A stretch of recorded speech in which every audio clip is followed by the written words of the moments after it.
Hello friends, इस video में आप सभी का स्वागत है। आज की इस वीडियो में हम पीजी हिस्ट्री सेमेस्टर 3 के पेपर CC11 के कुछ महत्वपूर्ण प्रश्न हैं। यह प्रश्न प्रीवियस ईयर एग्ज़ाम में पूछे गए थे और लगभग संभावना है कि इससे प्रश्न इस साल भी पूछे जाएंगे। तो चलिए इस वीडियो की शुरुआत करते हैं। एक एक क्वेश्चन को देखने का प्रयास करेंगे। पहला क्वेश्चन है, भारतीय दूरदर्शन पर भूमंडलीकरण के प्रभाव। दूसरा महत्वपूर्ण प्रश्न है, भारतीय नारी पर भूमंडलीकरण के प्रभाव। तीसरा महत्वपूर्ण प्रश्न है, भारत में खालिस्तान आंदोलन पर टिप्पणी। और चौथा महत्वपूर्ण प्रश्न है, भारतीय प्रवासन के कोटियों का परीक्षण करें। ये सभी के सभी दीर्घोत्तरीय प्रश्न हैं जो 12 अंक के आपके एग्जाम में पूछे जाते हैं और केवल इसमें 3 जो है आपको लिखना होता है। तो चलते हैं, इस वीडियो की शुरुआत करते हैं। इसका आंसर देखें और हाँ, इस वीडियो को अवश्य लाइक कीजिए और इस चैनल को सब्सक्राइब कर लीजिएगा। अपने मित्रों के पास, अपने दोस्तों के पास इसे ज़रूर शेयर कीजिएगा। पहला महत्वपूर्ण प्रश्न है, भारतीय दूरदर्शन पर भूमंडलीकरण के प्रभाव। भारतीय दूरदर्शन पर भूमंडली के प्रभाव गहरे और बहुआयामी रहे हैं। भूमंडलीकरण ने न केवल दूरदर्शन की सामग्री में बदलाव किया है, बल्कि इसके प्रस्तुतिकरण, तकनीकी स्तर तथा दर्शकों की अपेक्षाओं पर भी व्यापक असर डाला है। नीचे इसके प्रमुख प्रभावों का वर्णन किया गया है और पहला है, विविधता और प्रतियोगिता में वृद्धि। भूमंडलीकरण के कारण भारत में विदेशी चैनलों की बाढ़ आ गई। स्टार टीवी, सोनी, जी टीवी, नेटफ्लिक्स, अमेजन प्राइम जैसे अनेक विकल्पों ने दूरदर्शन को प्रतियोगिता में डाल दिया, जिससे उसे अपनी सामग्री की गुणवत्ता और प्रस्तुतिकरण दोनों को सुधारने की आवश्यकता हुई। दूसरा है, सामग्री में बदलाव। पहले दूरदर्शन पर सामाजिक, शैक्षणिक और सांस्कृतिक कार्यक्रमों का बोलबाला था, जैसे हम लोग, बुनियाद, भारत एक खोज आदि। लेकिन भूमंडलीकरण के बाद मनोरंजन, रियलिटी शोज, सास बहू धारावाहिकों और पश्चिमी शैली की सामग्री का बोलबाला हो गया। तीसरा, तकनीकी विकास। अंतर्राष्ट्रीय तकनीकों के आगमन से दूरदर्शन को भी डिजिटल तकनीक अपनानी पड़ी। अब HD प्रसारण, सैटेलाइट चैनल, लाइव ब्रॉडकास्टिंग जैसी सुविधाएं भी उपलब्ध हैं। चौथा, सांस्कृतिक प्रभाव। पश्चिमी संस्कृति और जीवन शैली के चित्रण ने भारतीय युवाओं पर गहरा प्रभाव डाला है। पारंपरिक मूल्यों और विचारों की जगह आधुनिक और उपभोक्तावादी दृष्टिकोण को अधिक महत्व मिलने लगा है। पांचवा, समाचार की प्रस्तुति में बदलाव। समाचार प्रस्तुति में भी बड़ा बदलाव आया है। अब खबरें तेज, आकर्षक और कभी-कभी सनसनीखेज ढंग से प्रस्तुत की जाती है ताकि दर्शकों को रोका जा सके। और लास्ट, विज्ञापन और व्यापारिक दृष्टिकोण। दूरदर्शन पर अब अधिक विज्ञापन दिखाए जाते हैं। विज्ञापन राजस्व कमाने के लिए कार्यक्रमों की योजना भी बदल गई है। अब TRP आधारित कार्यक्रम अधिक बनने लगे हैं। निष्कर्ष, भूमंडलीकरण ने भारतीय दूरदर्शन को एक ओर जहां वैश्विक मानकों के अनुरूप ढालने में मदद की, वहीं दूसरी ओर इनकी मौलिकता और सामाजिक जिम्मेदारी में कमी भी देखी गई। यह परिवर्तन समाज के बदलते स्वरूप और दर्शकों की बदलती पसंद को भी दर्शाती है। अगला हमारा महत्वपूर्ण प्रश्न है, भारतीय नारी पर भूमंडलीकरण के प्रभाव का विश्लेषण करें। तो उत्तर लिखेंगे, भारतीय नारी पर भूमंडलीकरण के प्रभाव का विश्लेषण करते समय हमें सामाजिक, आर्थिक, सांस्कृतिक और राजनीतिक पक्षों को ध्यान में रखना चाहिए। यह प्रभाव सकारात्मक भी हो रहे हैं और नकारात्मक भी। नीचे इस विश्लेषण को विभिन्न पहलुओं में बांटा गया है और पहला है आर्थिक प्रभाव। आर्थिक प्रभाव में सकारात्मक क्या रहे? तो सकारात्मक में हम ध्यान देंगे महिलाओं के लिए रोजगार के नए अवसर खुले, विशेष रूप से सेवा क्षेत्र, सूचना प्रौद्योगिकी और आउटसोर्सिंग उद्योग में। दूसरा पॉइंट, महिलाएं आर्थिक रूप से आत्मनिर्भर बनने लगी, जिससे पारिवारिक और सामाजिक स्तर पर उनका स्थान मजबूत हुआ। तीसरा, उद्यमिता की दिशा में महिलाओं ने नए कदम उठाए, जिससे उनका आर्थिक सशक्तिकरण हुआ। इसके नकारात्मक प्रभाव भी हैं। असंगठित क्षेत्र में कार्यरत महिलाओं का शोषण बढ़ा, कम वेतन, असुरक्षित कार्य स्थितियां आम रही। कार्यस्थल पर लैंगिक भेदभाव की समस्याएं अब भी बनी हुई है। तो इसके जो है नकारात्मक प्रभाव है। अब आगे हम बात करते हैं सामाजिक प्रभाव में। सामाजिक प्रभाव में सकारात्मक है क्या? शिक्षा और स्वास्थ्य सेवाओं तक महिलाओं की पहुंच बढ़ी।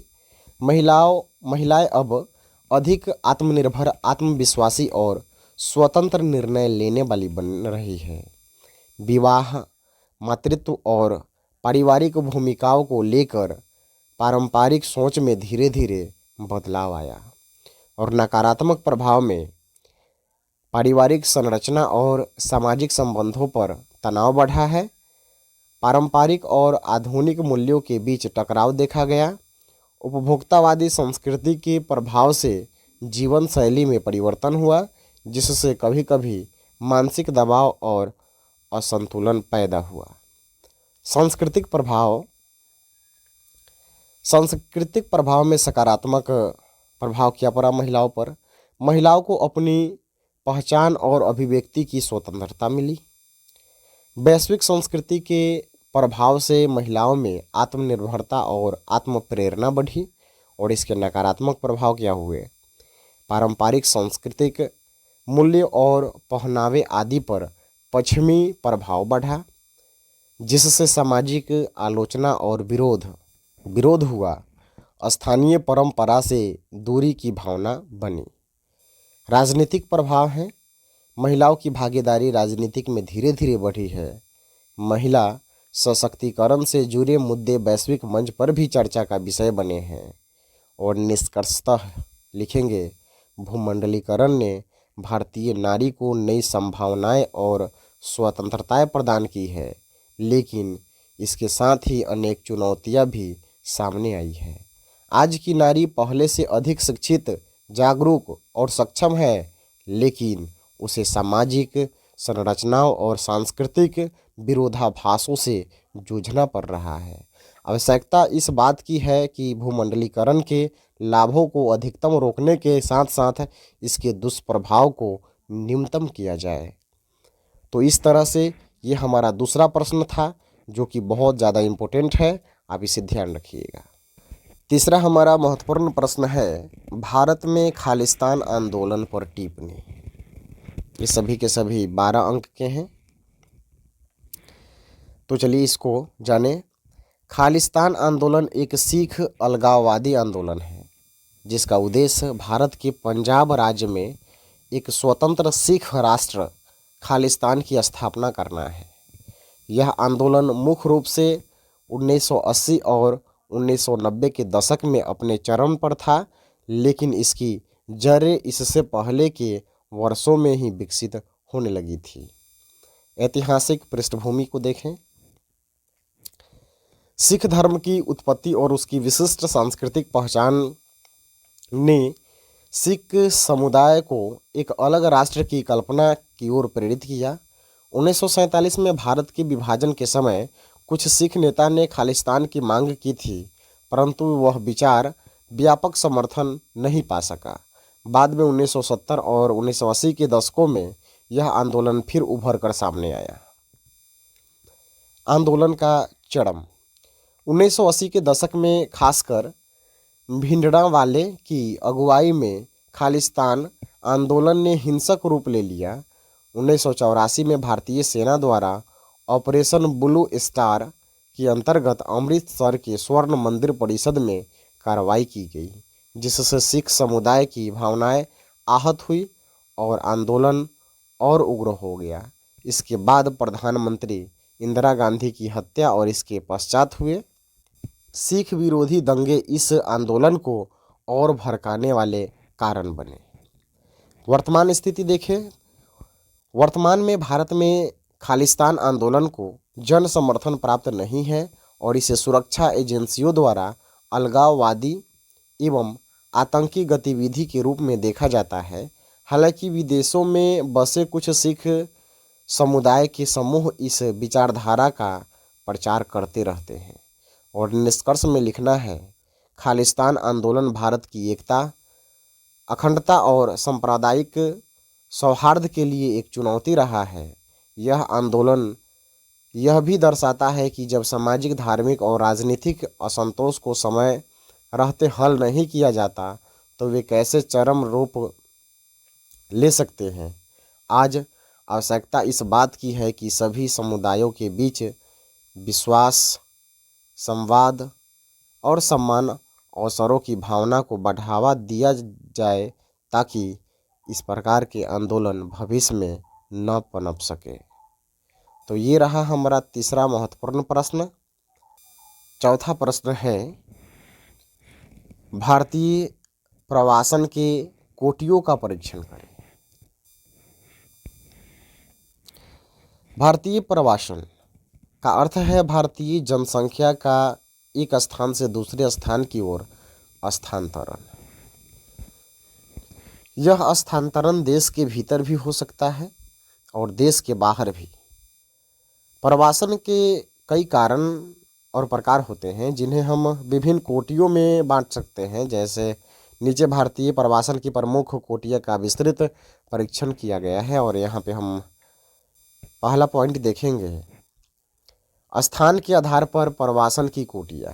पहला है आंतरिक प्रवासन। यह प्रवासन भारत के भीतर होता है, एक राज्य से दूसरे राज्य या एक जिले से दूसरे जिले, इसको बोलेंगे आंतरिक प्रवासन। उदाहरण, उत्तर प्रदेश से महाराष्ट्र की ओर मजदूरों का प्रवासन।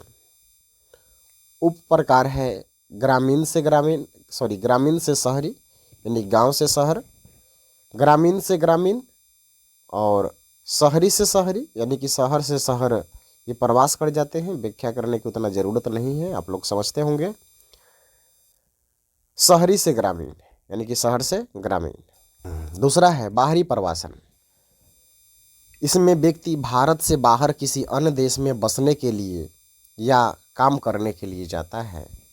उदाहरण, खाड़ी देशों में भारतीय कामगारों का जाना। दूसरा, समय के आधार पर प्रवासन में पहला पॉइंट अस्थायी प्रवासन। जब कोई व्यक्ति अस्थायी रूप से किसी स्थान पर बस जाता है उसको हम बोलेंगे अस्थायी प्रवासन। अस्थायी प्रवासन यानी कि सीमित समय के लिए किसी स्थान पर जाना और बाद में वापस आना, उसको हम बोलेंगे अस्थायी प्रवासन। मौसमी प्रवासन यानी कि विभिन्न मौसम या समय में काम की तलाश में लोगों का स्थानांतरण यानी कि प्रवास करना। उदाहरण के लिए कृषि मौसम में मजदूरों का खेतों में काम करने के लिए प्रवासन। तीसरा, कारणों के आधार पर प्रवासन हो सकते हैं। पहला, आर्थिक प्रवासन, रोजगार, बेहतर आय और आजीविका के समाधानों की तलाश में लोग प्रवास करते हैं, लोग प्रवासन होते हैं। उदाहरण, बिहार से दिल्ली मजदूरी के लिए जाना। दूसरा, शैक्षणिक प्रवासन हो सकता है, शिक्षा प्राप्त करने के लिए एक स्थान से दूसरे स्थान तक जाना। उदाहरण, छोटे शहर से दिल्ली या फिर बेंगलुरु उच्च शिक्षा हेतु जाना। सामाजिक प्रवासन, विवाह, पारिवारिक पुनर्मिलन या फिर सामाजिक कारणों से। उदाहरण, विवाह के बाद महिलाओं का अपने पति के घर जाना, ये सामाजिक प्रवासन हो गया। राजनीतिक या धार्मिक प्रवासन, धार्मिक या जातीय राजनीतिक उत्पीड़न से बचने के लिए लोग प्रवासन करते हैं, जैसे बांग्लादेश से भारत आए शरणार्थी।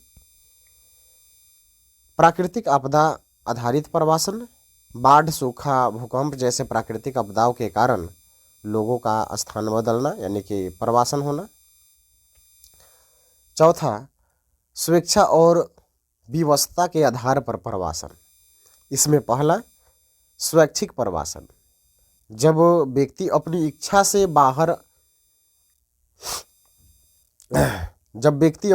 से बेहतर अवसरों की तलाश में जाता है, उसको हम बोलेंगे ऐच्छिक प्रवासन। अगला है बलात् विवश प्रवासन। जब व्यक्ति को मजबूरी में, जैसे युद्ध, दंगे या आपदा के कारण प्रवास करना पड़ता है, उसको हम बालात प्रवासन बोलेंगे। निष्कर्ष में लिखेंगे, भारतीय प्रवासन एक जटिल सामाजिक आर्थिक प्रक्रिया है जो विविध कारणों और रूपों में प्रकट होती है। यह न केवल व्यक्तिगत और व्यापारिक स्तर पर प्रभाव डालती है, बल्कि राष्ट्रीय विकास, जनसंख्या वितरण और शहरीकरण जैसे मुद्दों से भी गहराई से जुड़ी है। और इस तरह से ये हमारा 4 क्वेश्चन, जो कि बहुत ज़्यादा महत्वपूर्ण है, ये समाप्त हुआ। इस वीडियो को अवश्य लाइक कीजिए और इस चैनल को ज़रूर सब्सक्राइब कीजिएगा। मिलते हैं नेक्स्ट वीडियो में। जय हिंद।